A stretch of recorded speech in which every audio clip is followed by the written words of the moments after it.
Assalamualaikum, saya Teguh Warsito, dosen PKN STAN, akan melanjutkan materi permintaan dan penawaran. Oke, sekarang kita ke bagian 4, elastisitas.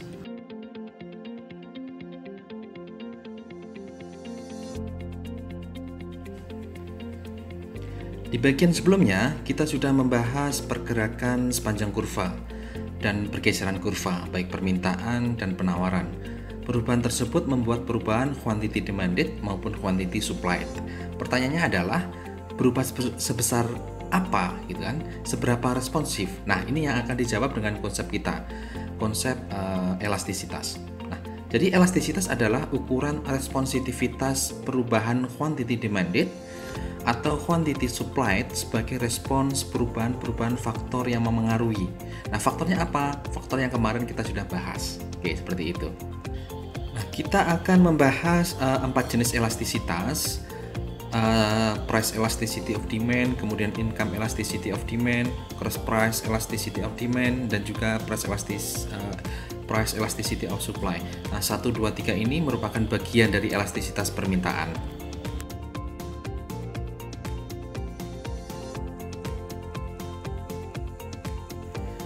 Nah, kita mulai dari elastisitas permintaan atau demand elasticity. Ini merupakan ukuran perubahan quantity demanded sebagai respons perubahan faktor yang memengaruhi, seperti harga barang itu sendiri, harga barang lain, pendapatan, dan sebagainya. Nah, faktor-faktor yang memengaruhi tadi itu akan menimbulkan jenis-jenis elasticity.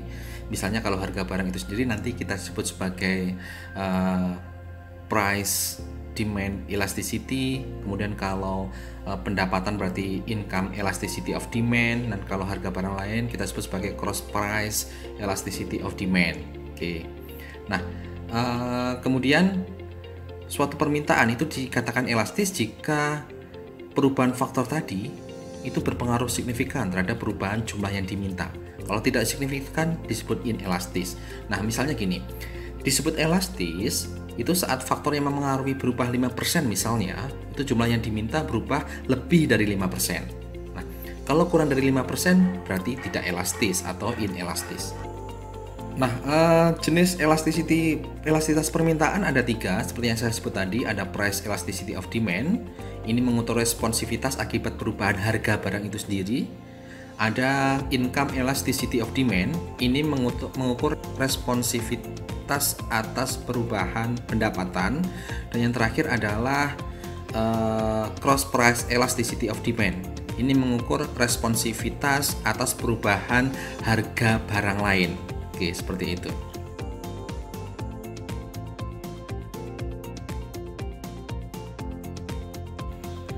Oke, sekarang ke elastisitas harga permintaan atau price elasticity of demand.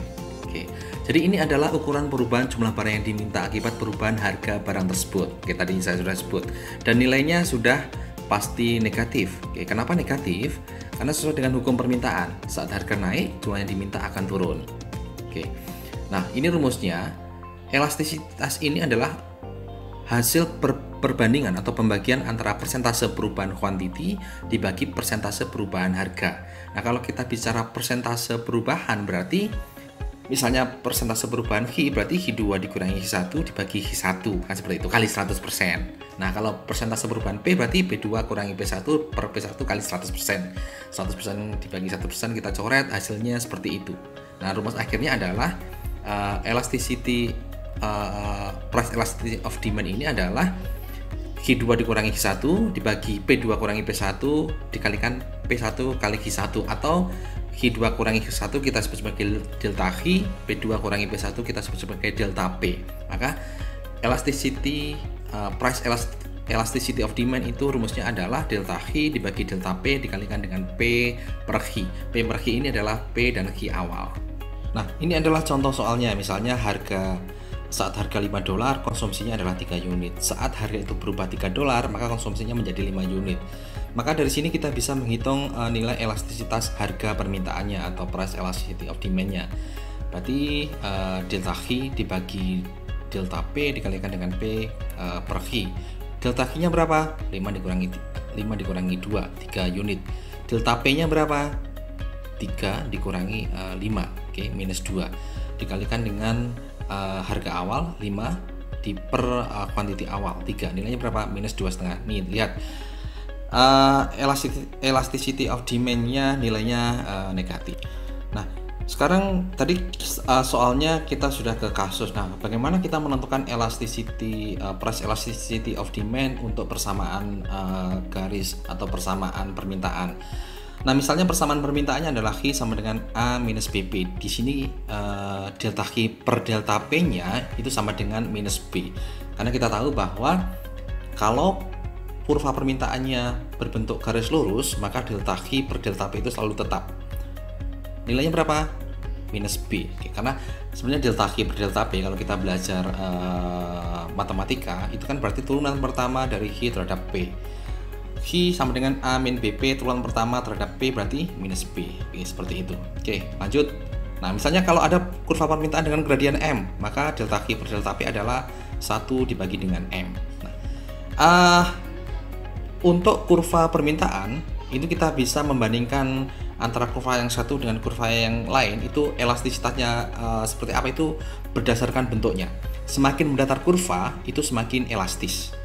Oke, nah, dan ini adalah jenis atau nilai price elasticity of demand, dan kita namain. Kalau nilainya 0 berarti perfectly inelastic, tidak elastis sama sekali. Oke, artinya apa? Saat harga berubah, Q tidak berubah, tidak elastis. Oke, kalau nilainya 0 sampai dengan minus 1 kita sebut inelastic. Kalau min 1 kita sebut unitary atau unit. Kalau lebih dari 1 itu berarti kita sebut elastik. Artinya misalnya tadi yang saya sebutkan tadi, kalau harga berubah 5%, maka delta H berubah lebih dari 5%, maka perbandingannya lebih dari 1. Oke, berarti karena ini negatif, kurang dari minus 1 kita sebut inelastic. Nah, kalau tak terhingga, minus tak terhingga kita sebut sebagai perfectly elastic. Nah, ini adalah gambaran bentuk-bentuk kurva permintaan dan kita bisa memperkirakan elastisitasnya. Kalau berupa garis tegak atau vertikal berarti perfectly inelastic. Lihat, perubahan P tidak ada perubahan H. P turun dari P1 menjadi P2, H tetap H1. Tidak elastik sama sekali, perfectly inelastic. Dan sekali lagi, semakin mendatar maka semakin elastik. Kalau berupa garis horizontal berarti perfectly elastic, elastik sempurna. Oke, sekarang kita belajar faktor-faktor yang memengaruhi price elasticity of demand. Yang pertama, ketersediaan barang substitusi. Semakin banyak barang substitusi berarti semakin elastis. Karena apa? Saat harga barang itu berubah, maka dia akan berganti atau beralih ke barang substitusi. Maka perubahannya signifikan. Semakin banyak substitusi, semakin elastis. Oke, faktor yang kedua, sifat barang. Kalau barang itu pokok, berarti inelastik. Kalau barang itu barang luks, barang mewah, berarti lebih elastis. Oke, saya ulangi, kalau barang pokok inelastis, kalau barang luks lebih elastis. Kenapa? Kalau barang pokok kenapa inelastis? Karena mau tidak mau dia akan mengonsumsi barang itu. Oke. Walaupun harga barang itu naik, maka konsumsinya tidak akan turun dengan drastis karena sifatnya sebagai barang pokok. Oke, seperti itu. Selanjutnya adalah cakupan pasar. Semakin sempit definisi pasar, maka semakin elastis. Kenapa seperti itu? Karena kalau kita mendefinisikan pasar semakin sempit, substitusinya semakin banyak. Contohnya es krim misalnya. Kita mendefinisikan pasar antara es krim atau es krim vanila misalnya. Kalau cakupannya sempit, es krim vanila, maka kita bisa menemukan lebih mudah barang substitusinya, misalnya es krim rasa coklat dan sebagainya. Kesimpulannya, semakin sempit, semakin elastis. Faktor yang keempat, jangka waktu. Nanti akan kita bahas di belakang. Oke. Untuk long term itu akan lebih elastis dibandingkan dengan short term. Gambaran umumnya adalah perubahan konsumsi itu memerlukan waktu. Oke, makanya long term itu lebih bersifat elastis. Yang terakhir adalah proporsi pendapatan. Semakin kecil proporsi pendapatan yang digunakan, membeli barang itu semakin inelastis. Oke. Kalau semakin besar pendapatan yang digunakan untuk membeli barang itu, maka akan semakin elastis. Nah, di dalam satu kurva permintaan itu nilai price elasticity of demand-nya itu berbeda-beda. Semakin kecil harga itu semakin inelastis. atau semakin banyak Qi, semakin besar Qi itu semakin elastis. Oke. Di titik ujung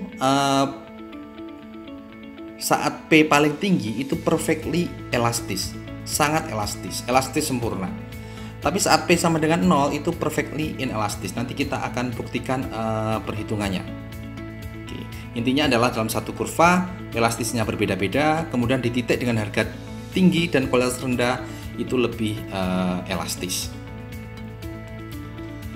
Oke, sebagai contoh ini, misalnya berubah dari A ke B, kita hitung nilai elastisitasnya berdasarkan rumus yang kita sudah gunakan, ketemu -3. Oke, elastis. Tetapi saat harga berubah dari C ke D, kita hitung nilai elastisitasnya, nilainya adalah -0,3.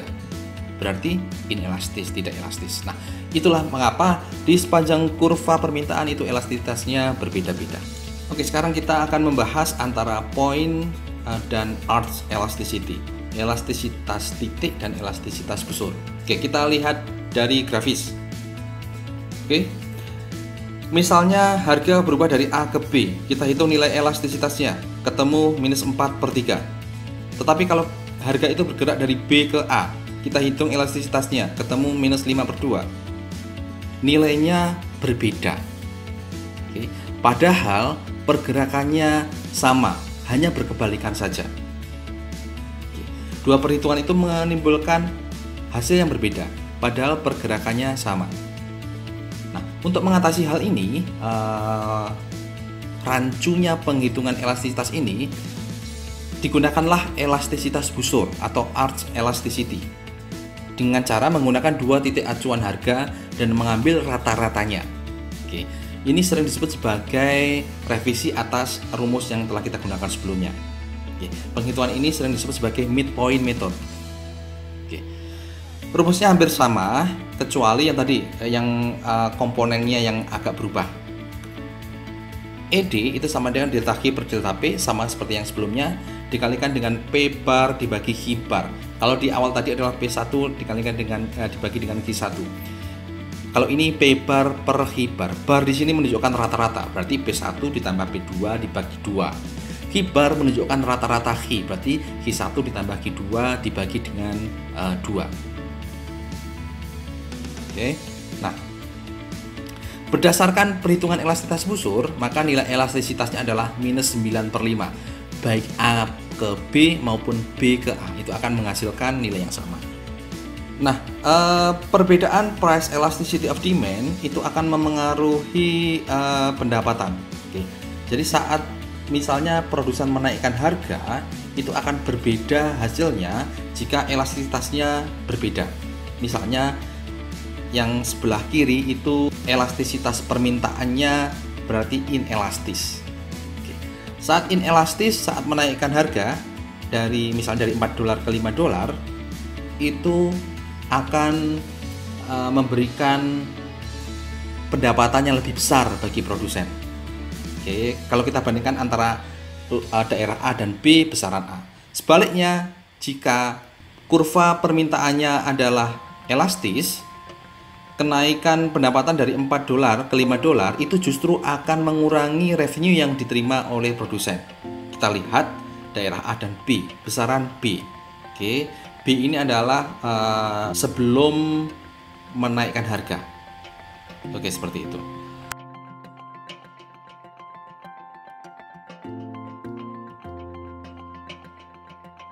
Nah, sekarang kita ke income elasticity of demand. Apakah itu berarti adalah ukuran perubahan jumlah barang akibat perubahan pendapatan?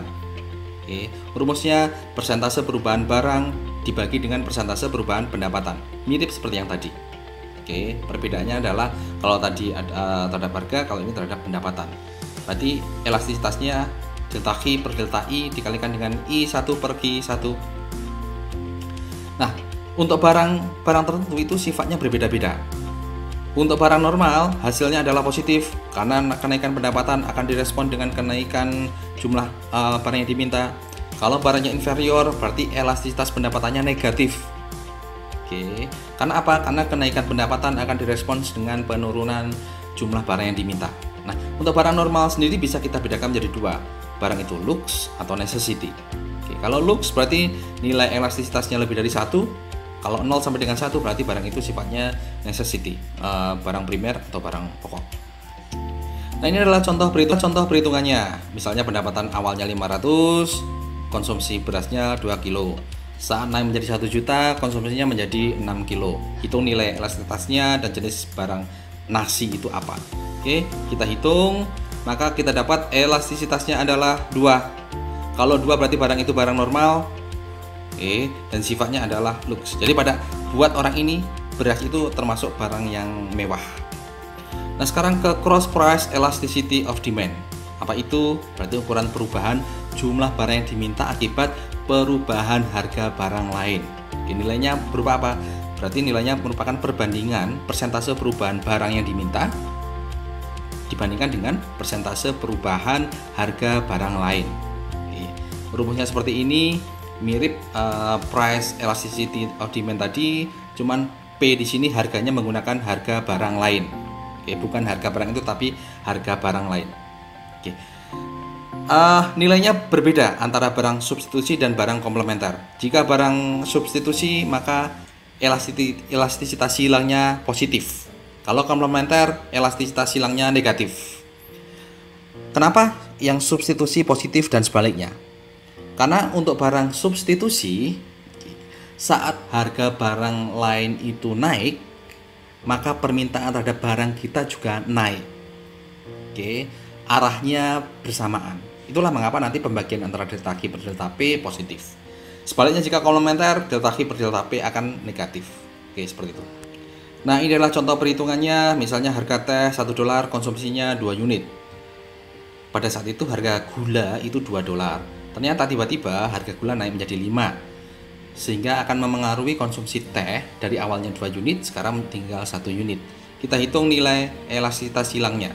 Oke, kenapa ini silang? Karena perubahan konsumsi bukan diakibatkan oleh perubahan harga barang itu sendiri, tetapi oleh harga barang lain. Maka elastisitasnya adalah cross price elasticity. Oke, elastisitas silang. Oke, setelah kita hitung dengan rumus dapat minus sepertiga. Karena minus, barang itu adalah barang komplement. Oke, sesuai dengan teori yang slide sebelumnya kita bahas.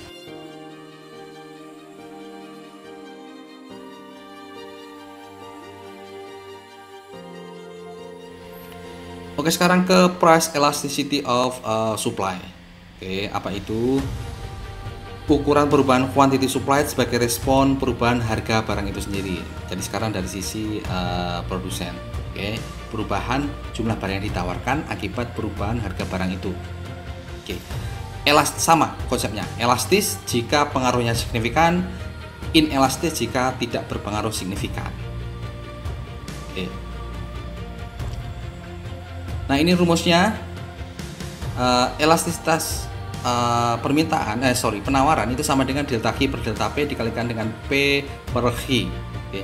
Q di sini adalah jumlah barang yang ditawarkan. Oke.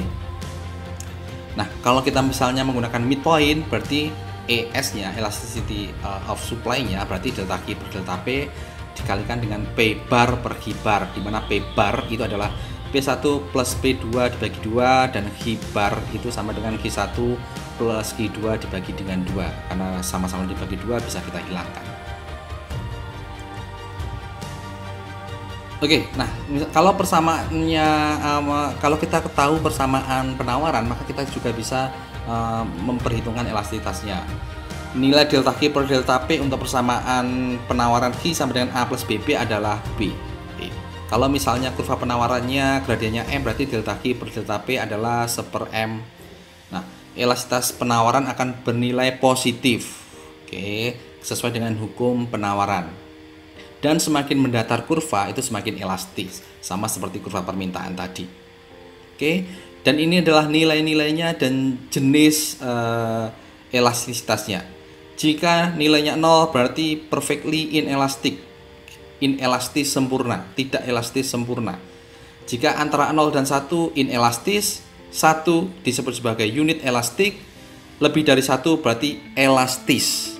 Kalau tak terhingga berarti perfectly elastis, elastis sempurna. Oke, dan ini adalah gambarannya tadi. Semakin mendatar semakin elastis. Kalau Horizontal berarti kalau vertikal berarti perfectly inelastis. Semakin mendatar semakin elastis. Kalau horizontal berarti perfectly elastic. Oke. Apa yang mempengaruhi price elasticity of supply? Apa yang mempengaruhi elastisitas harga terhadap penawaran? Oke, paling nggak ada 3 ini. Yang pertama adalah fleksibilitas untuk mengubah output, ketersediaan input, dan time period. Kita bahas satu persatu. Fleksibilitas untuk mengubah kuantitas output. Oke. Penyedia tanah atau rumah itu tidak fleksibel untuk menambah output dibanding manufactured goods yang lebih elastis. Oke, karena susah untuk mengubah output jika penyediaannya adalah tanah atau rumah, karena untuk menambah luas tanah itu akan susah. Oke, gitu ya. Semakin susah berarti semakin tidak elastis. Selanjutnya,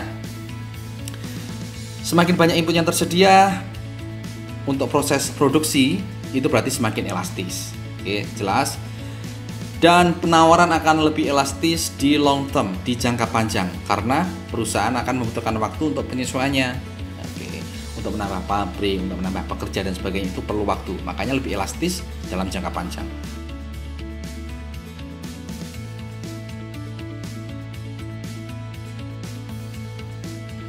Oke, sekarang kita akan membedakan antara short run dan long run, jangka pendek dan jangka panjang, kurva permintaan. Jadi kita akan membedakan perbedaan kurva permintaan dalam analisis jangka pendek dan jangka panjang.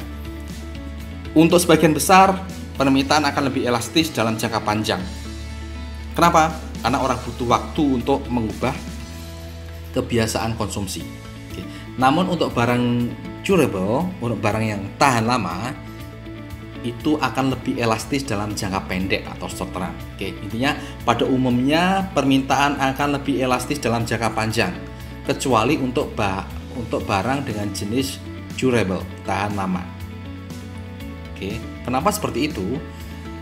Oke, karena saat harga naik untuk bahan durable tadi, orang akan menunda beli baru. Mereka akan masih menggunakan barang yang lama karena sifatnya yang durable tadi.